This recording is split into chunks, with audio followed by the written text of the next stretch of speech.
I fell into a burning ring of fire. I went down, down, down, and the flames went higher. And it burns, burns, burns, the ring of fire, the ring of fire.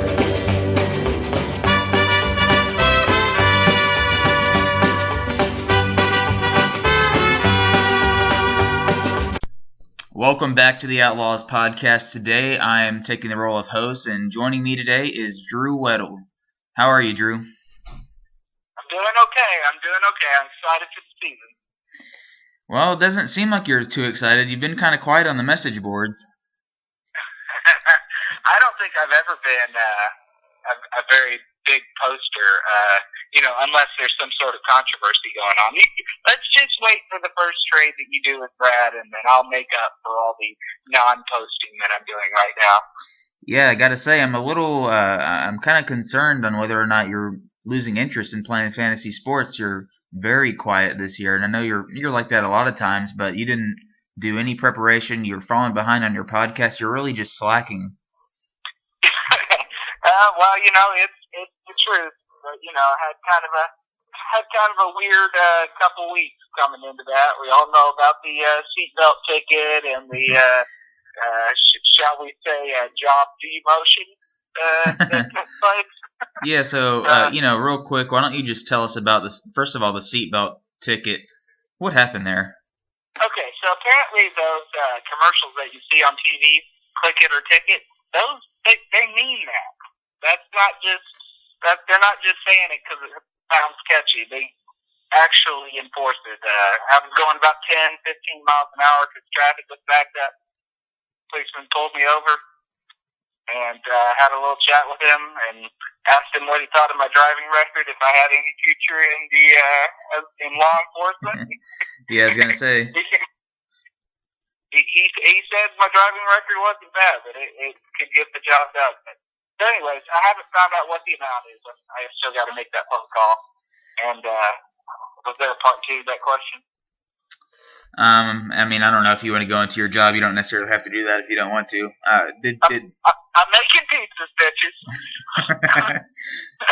Yeah, and just to let everybody know, how many slices of pizza did you eat today? Your second day on the job? I ate 7 pieces today. 7 pieces. All right.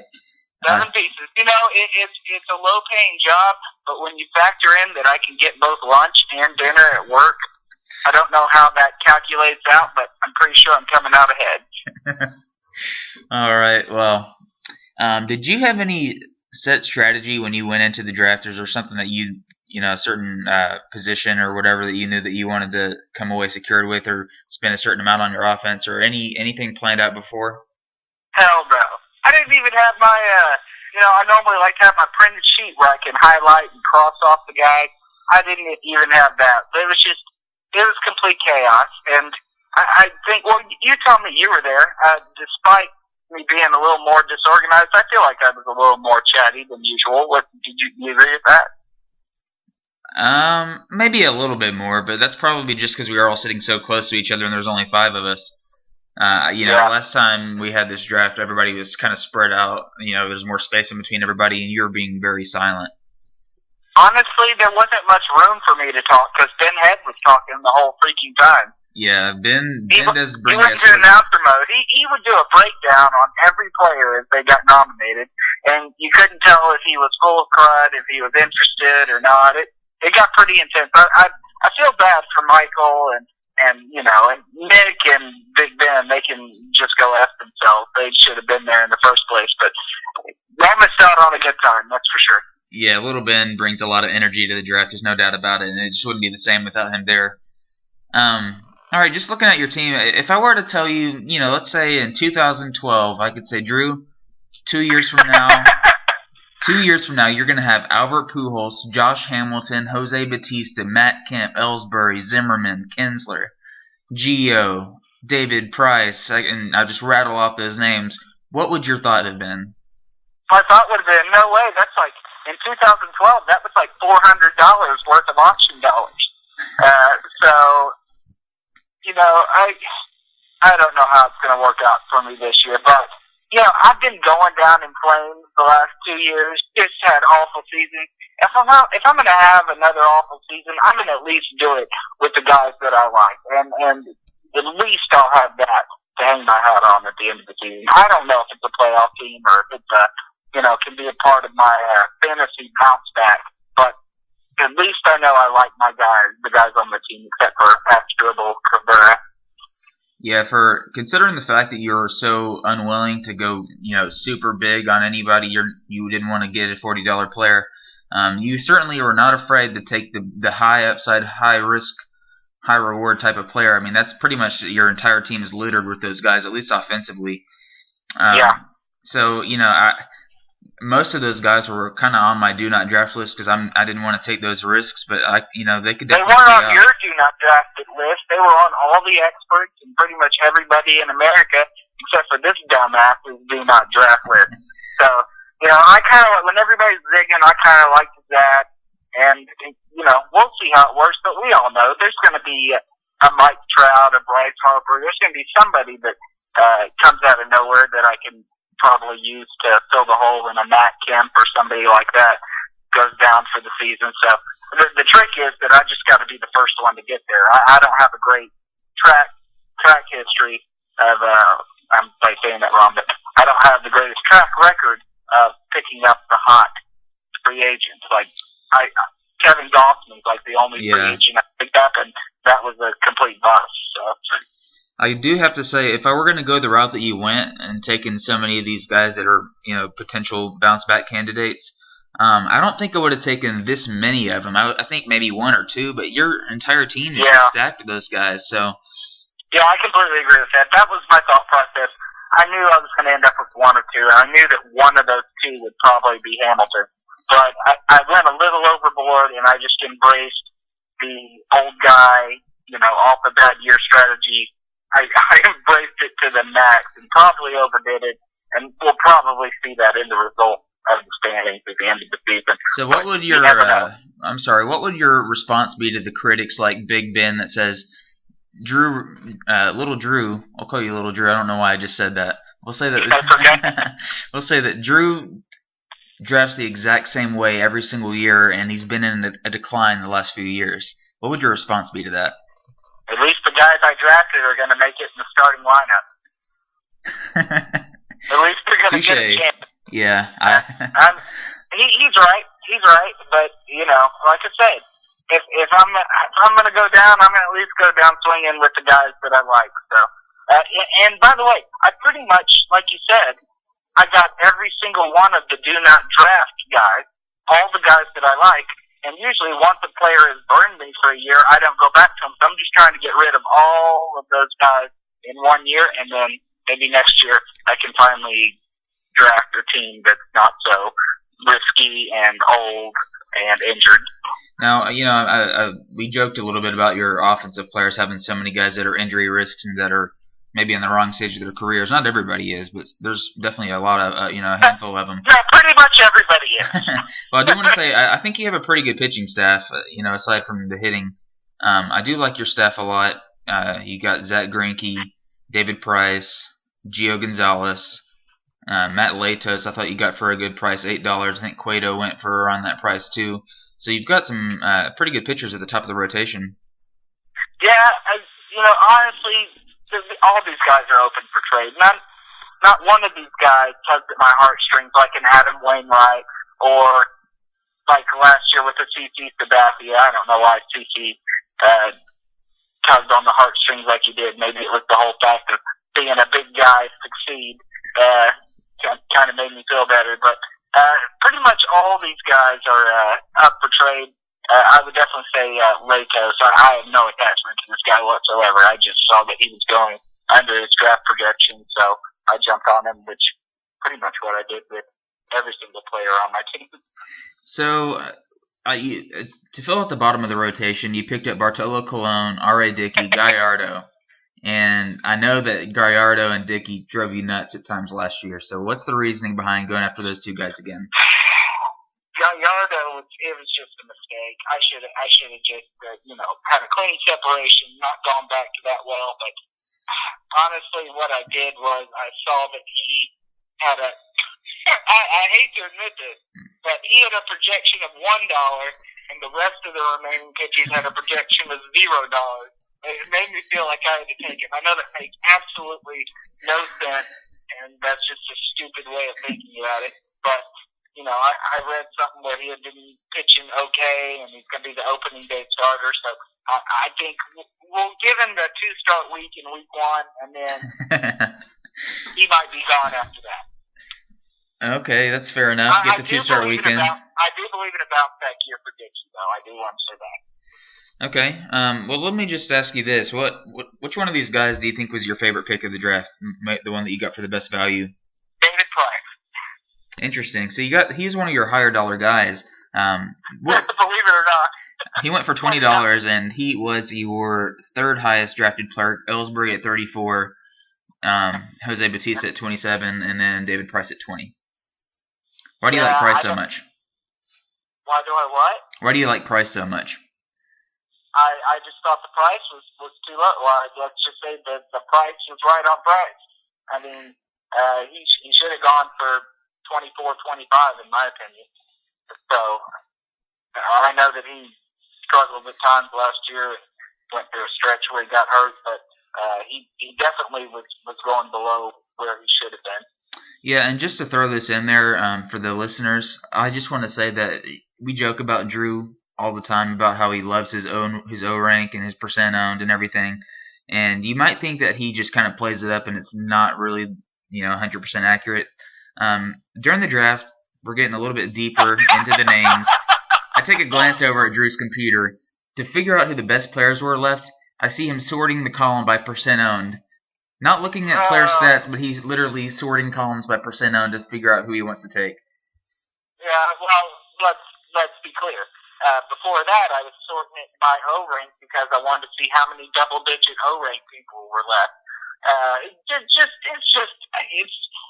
I can't say that I 100% embrace it. It's more like I 95% embrace it. There's a little room for reasoning, but let's just be honest. The double-digit O rank on that My Team page just looks so much better than a triple-digit O rank.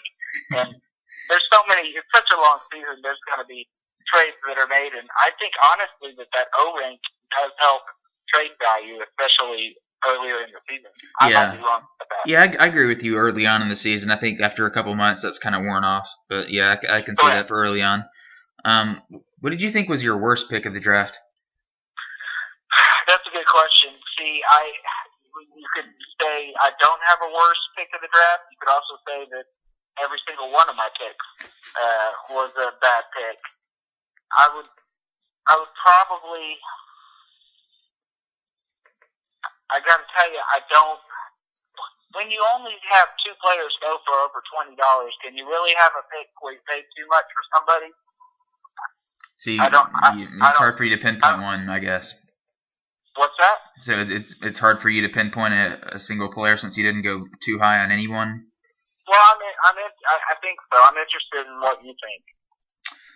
Personally, I think I kind of agree with you. If I had to pick one, I'd probably take Zimmerman at 18. I had him last year, and he's solid, but I feel like there's not really a big difference for Zimmerman than some of the low-dollar guys towards the end. Yeah, he was just one of those. I had no intention of taking Zimmerman, but we were like 20 picks into the draft. I didn't have a single player yet, and he was the first guy to go under his projected value, so I just kind of jumped on it. I definitely wasn't excited about it. I've owned Zimmerman before.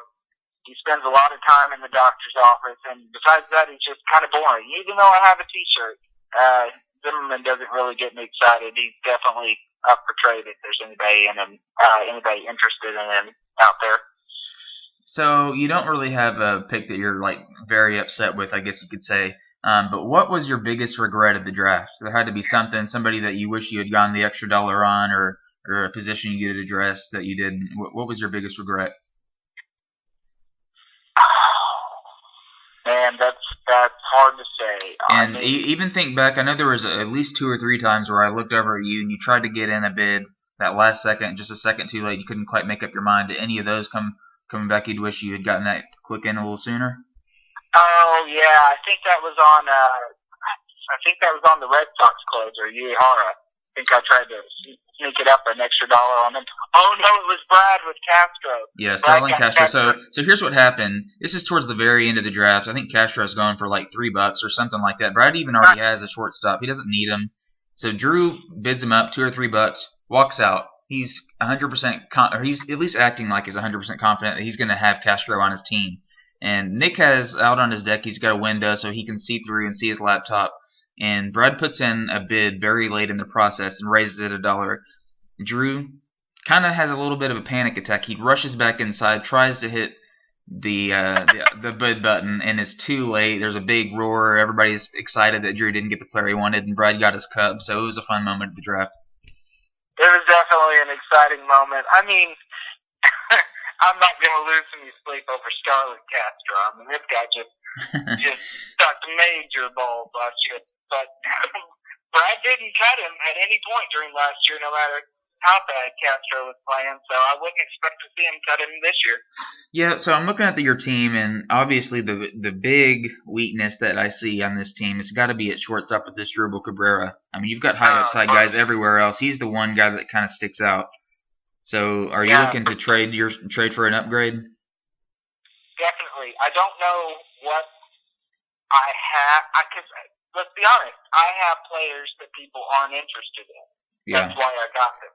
So I don't know what it would take to get somebody to offer me a trade with a better shortstop. But if anyone finds anybody on my team that they actually do like, maybe a Jose Bautista or a Ellsbury's probably the only other hitter in my lineup that people are very interested in. I would be willing to swap one of those for a shortstop. Yeah, I gotta say, I like both of those players a lot. I thought there was a good chance I was going to take Bautista, and I thought there was a chance I would take Ellsbury too. I think I even bid up to about $30 on Ellsbury. I'm so excited. Like I said, the draft strategy might burn me, but I've always wanted to draft a bunch of these guys. I got it out of the way this year. If it doesn't work, then y'all probably don't believe me, but I will embrace a new draft strategy next year because literally I got to check off everybody on my list of who I always wanted to draft, and we'll see how it plays out. Yeah, so before the draft started, Ben and Drew are sitting out on the deck just talking. Ben's trying to get information out of Drew and the guys that he is interested in.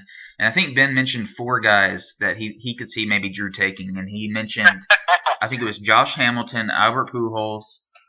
You can help me out here if you remember the other 2. It was Hamilton, Pujols, Bautista, Matt Kemp. Matt Kemp had to have been one of them. Matt Kemp, yeah. Yeah, so Drew's like, I don't know, I might draft one of them. All 4. 4 for 4. Ben called it perfect.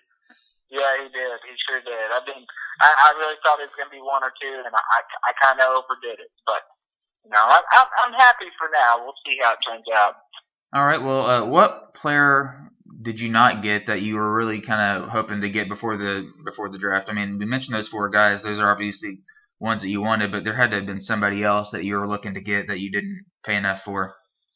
Well, besides shortstop, that's a given. I wanted one of the top shortstops, somebody that had a double-digit O rank. Not a Ben Zobrist, even though he had no rank of 91. I wanted Tulo or Hanley or possibly even Reyes. I missed out on those guys. I really would have liked to have an Andrew McCutcheon or Carlos Gonzalez. That's intentional for my team. Adam Wainwright, I can't help, after owning that guy last year, he's just awesome. He's just great. I love rooting for that guy, and at least he's not on your team, so I can root for him somewhat. Well, that's exactly my thought too. Is that I'm glad he's on your team this year because I did not enjoy that last year with him having sweet games, and every time I had to just know that you're reaping those benefits. That's right. We can both root for him because let's face it, he's on a team that's going to be a non-contender. Wow, that's a pretty bold statement already. What do you have against Brandon? I mean, what can I say? I mean, if the guy can't commit to showing up at a draft at his brother's house, how can we? All right, that's a little misleading. He lives like 6 hours away. I don't want to hear those excuses. All right, well, So, yeah, we mentioned shortstop, and I just have to know this. I mean, how many times have you already thought about picking up Derek Jeter? It I would mean, be, why stop? Why stop with Pujols and and Kemp and all these guys? Why not just go all out and pick up Jeter? got to be the percent owned. It's got to be. I'll have to look it up here, but I know it's down there. I mean, I did think about it a little bit before the draft because obviously I ended up in a similar situation last year where all the good shortstops got taken and I had to go with Jeter. I spent my last $11 on Jeter, but I read a little report that I think he's like 4 for 24 so far this spring. No, here it is, 4 for 27 so far in the spring. And I know that's not. I was gonna say I didn't think you're a big spring statistics man. I'm not. I just click the yellow box and see what it says, and that's what it says. And I was already kind of not feeling it this year, and that just made me completely ignore him during the draft. All right, and I want to ask you a couple more questions after this one that are not specific to your team. But this last question is specific to your team. What's your goal for the season, and where do you think you're going to finish? Let's be honest. It would be absolutely ridiculous for me to say my goal was to win another championship because that's kind of shooting for the moon for me. Honestly, my goal is make it back in the playoffs for the first time since Obama's first term. I'm not sure exactly how long it's been. Make it into the playoffs, and that seems like I'm shooting low, but that would be the best that I would have finished in a long time. Honestly, I think it really depends on how this whole job situation turns out. Because back when I was winning in fantasy was back when I didn't have any school and I worked part-time in a restaurant and I had no girls, which is some of that is still true now. But I had more time to focus on fantasy, and now I have a more healthy balance of things. I'm spending more time in the real world. So, but see, I'm not like you. You have this remarkable ability to just commit 100% to both your real life and to the baseball season, and it's just a gift that I don't have.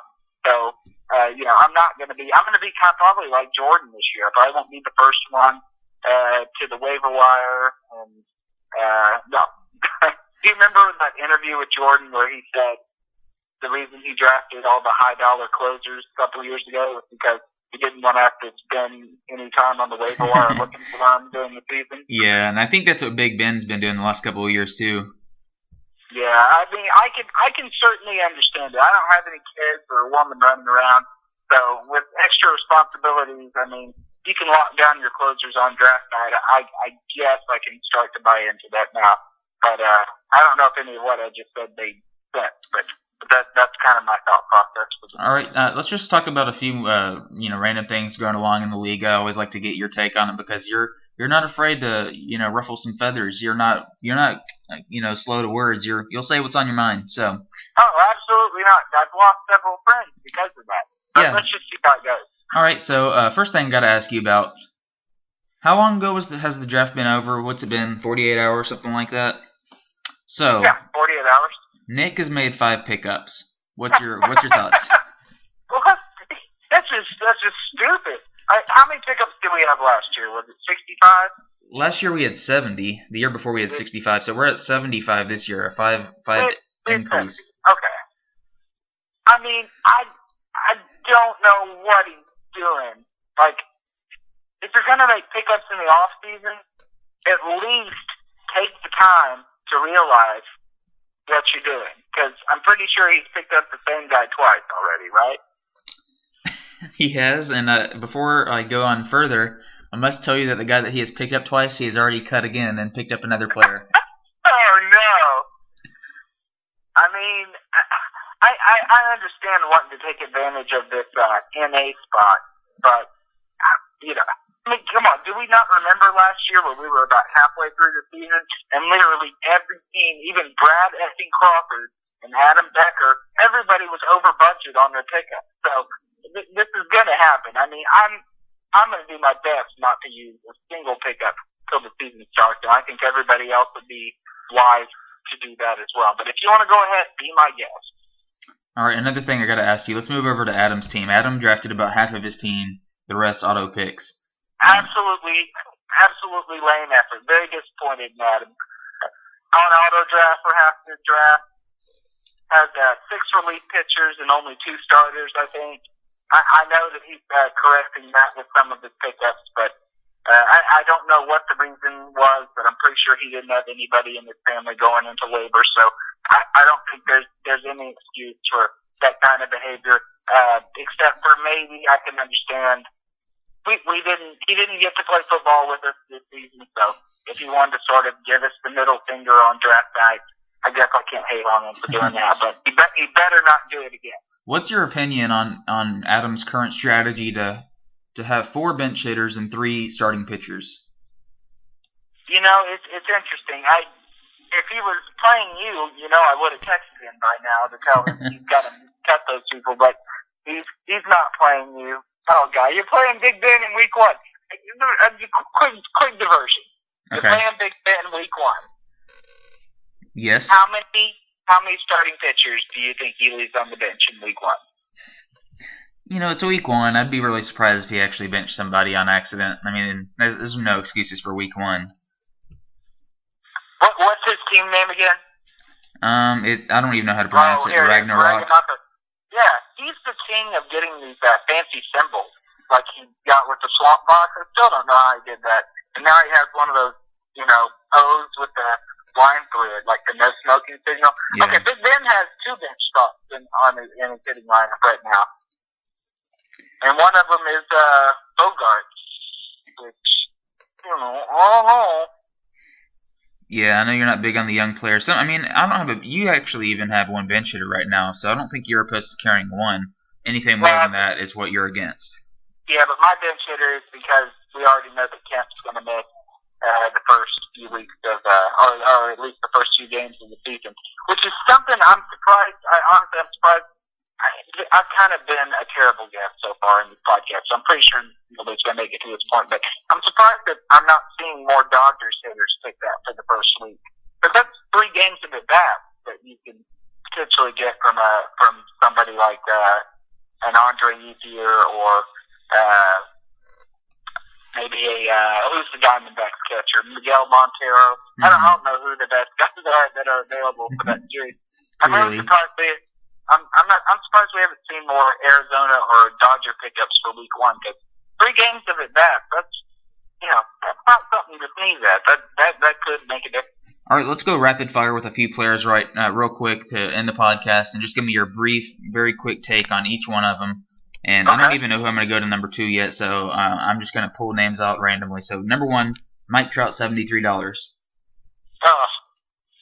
I'm sorry, he's not Adrian Peterson. Okay, number 2, let's go Joey Votto at 38. That's about right. Votto was actually a guy I wanted on my team, and I should have taken the bait. I didn't realize our league liked him enough to go up to 38. I thought I could maybe get him at 35. Shin Shu Chu, $32. Yeah, right. Way too much. Okay, next one, Jason Kipnis, 27. Higher than I would have liked. I mean, $27 for a player that was picked up on the waiver wire last year. I mean, it seems a little high, but there's definitely a drop off kind of at second base after that. So I kind of hard to blame you for wanting to get one of those top 3 second basemen. Garrett Cole, 15. I heard Michael say that he was happy with that price. I thought it was too much. I just disagree with that. But then again, he's a rookie, or I don't know if he's still classified as a rookie, but second season, I'm not big on those guys. I want to see at least 1 more season from 15 would have been too high for my case. Next player. Is that foolish? I don't know. Is that foolish? You seem to like the price. Personally, I would not have gone that high on him, but that was also a computer pick. Adrian Gonzalez, $14. It's all right. I mean, he's very, very sneaky. He was not on my radar at all. And then I see 100 RBIs, and I'm like, okay, well, and that was more than I had thought. He kind of did that kind of quietly. I sort of living in Puig and him who knew as a shadow last season. Masahiro Tanaka, $11. I like him. 11 to me was right. I would have taken him for 11. I just was my max bid was $8 at the time. Good price, good risk to take. He could be great. Okay, Jason Hayward for 9. Snooze. Even though his projected was closer to 17, 18. Yeah, I understand, but oh my gosh, he was so bad. He was so bad. Wasn't he a free agent last year? Towards the end of the season, I don't know. I can't remember if he got cut or not, but he definitely did not deserve to be in a starting lineup the way he performed last year. He was awful. We'll see. That seems like one of those normal guys that I would take a chance on. Unfortunately, I'd already drafted too many old guys by the time that he got nominated. CC Sabathia for 5. Too high. Should have been a $2, $3 pick. I know it's not a big difference, but the name definitely got him up a couple extra bucks. I hope he does well. I hope he's worth $5 because I like CC, but just a little high for my taste. Hiroki Kuroda for 3. Oh, yes. That's just silly that Kuroda went to less than CC. Kuroda's he's just, I think if it was Ben, he would call him a solid little pitcher.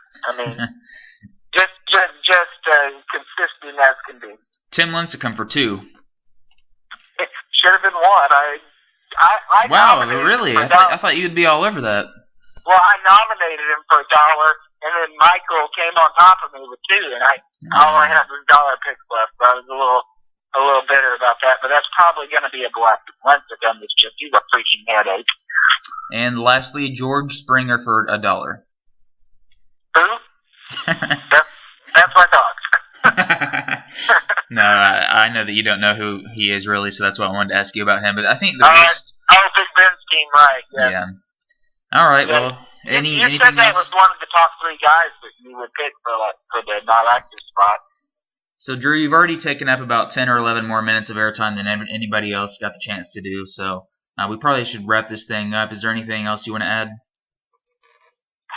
Not really. Just guys, I'm gonna try to be on my best behavior this season. I'm not running for commissioner next year or anything like that. I realize that I burned that bridge for at least a decade. But let's just all try to set our lineups and participate till the end, so that I just don't want to have to deal with the temptation of calling somebody. I'm not saying that I'll fall for it, but if you could at least help me avoid the temptation by doing your damn job, set your lineup, put your starting pitchers in there. Don't carry 5 bench hitters the week you play Ryan. Don't leave 3 bench hitters on the week you play Ryan, and then make 5 streamer pickups the week you play me. You could just play the game consistently and fairly. It would really help me dealing with the temptation of calling out you bitch. Yeah, I gotta say that probably is your number one temptation in the entire world. So that probably, if you guys could just set your lineups out there, that would really help Drew out. Absolutely. All right. Well, thanks for doing this.